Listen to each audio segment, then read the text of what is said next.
السلام عليكم، مرحبا بكم معايا من جديد. اليوم غادي ندير معكم تورته عيد ميلاد عباره عن كيكه اسفنجيه. كتجي خفيفه، زينتها بالكريم شونتيي، منكهه بمذاق الفراوله. نتمنى تعجبكم. في المقادير غادي نحتاجو 6 ديال البيضات فصل الصفر عن البياض. غادي نحتاج 200 غرام ديال السكر، واحد الخميره ديال الحلوى ما يعادل 8 غرام، تقريبا ملعقه فاني. غادي نحتاج رشه ديال الملح، 2 معالق كبار من الزيت باش تعطي طراوه للكيكه، وغادي نحتاج 250 غرام ديال الدقيق. غادي نبداو على بركه الله. غادي نبداو نطلعوا بياض البيض. هنايا ضفت رشه ديال الملح باش يساعد البياض يطلع. غادي نخدموه مزيان حتى يولي بحال الثلج.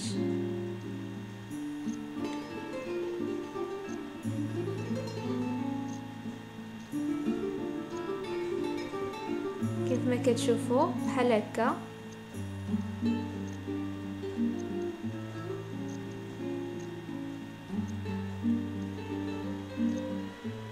دابا غادي نخليوه على جنب، وغادي ندوزو ناخدو الصفار. غادي نضيفو ليه الفاني، طبعا الفاني كتعطي النكهه مزيان زوينه. وغادي نضيف ايضا السكر، وغادي نخدمو مزيان بحال قبل حتى يبيض اللون ديالو.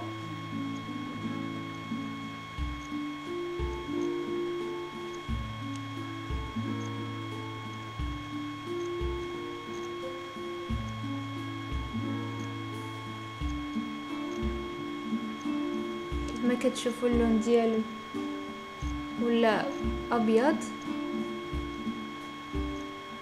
دابا غادي نزيد الزيت. كما قلت لكم الزيت كتزيد الطراوه للكيكه، كتجي طريه بزاف.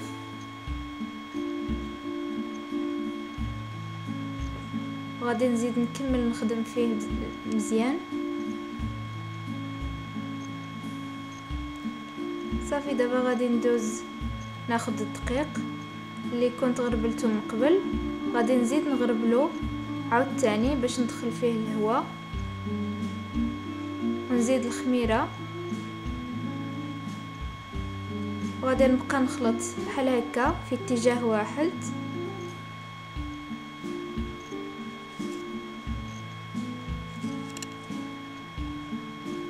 كما كتشوفوا هذه هي الطريقه.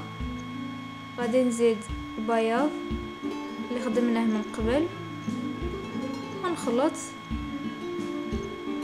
وغادي نبقى نستمر بحال هكا. غادي نزيد مره الدقيق ومره البياض حتى كنكمل الكميه اللي عندي.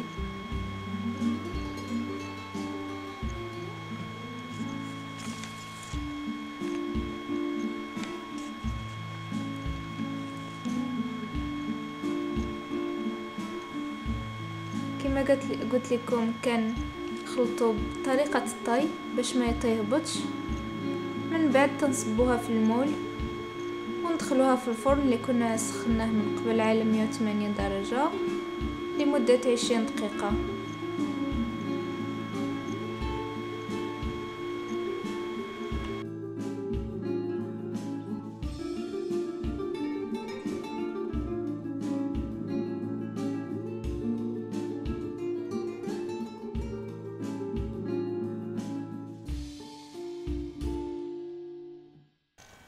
غادي ندوزو للتزيين.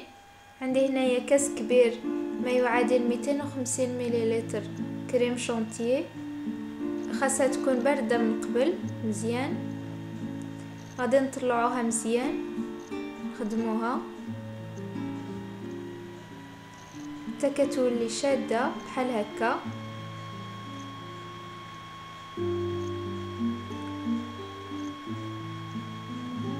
ما كتشوفوا شاده ما كتهبطش. غادي ناخدو التزيين. عندي هنايا كاوكاو مهرمش غادي نحتاجو لتزيين الجوانب حلوة الجيلي. عندي هنايا القرقاع والجو او الجوز والسيرو اللي اضفت ليه نكهة الفراولة كيجي روعة. عندي هنا ايضا الكيكه اللي خرجتها من الفران وخليتها تبرد وقطعتها على جوج. هنا خديت شويه من كريم شانتيه ضفت ليها الملون الغذائي الاحمر ونكهه الفراوله. غادي نخلطها. النكهه ديال الفراوله كتعطي مذاق زوين. من بعد غادي نبداو نسقيو الكيكه ديالنا بالسيرو.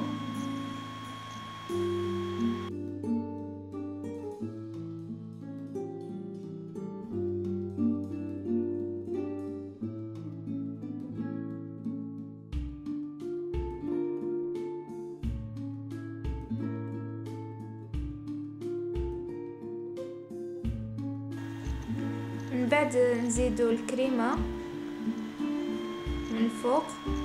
غادي نسرحوها. غادي ناخد القرقاع او الجوز غادي نزيدو من فوق كيعطي المذاق زوين.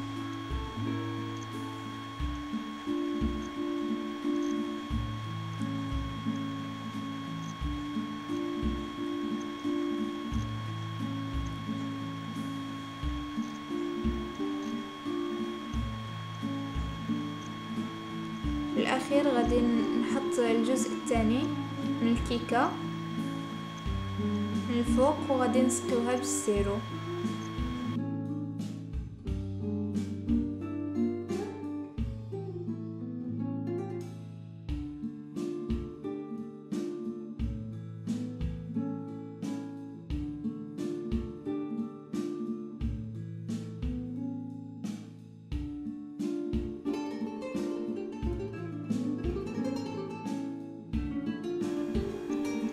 الكيكه ديالنا ها هي واجده، كتجي رائعه قواما ومذاقا. زينتها بهذه الطريقه، ولكن طبعا التزيين كيبقى اختياري دائما.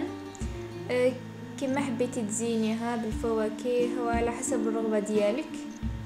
الا بغيتي تفرحي ولدك او بنتك في عيد الميلاد ديالها جربيها، ما غاديش تندمي.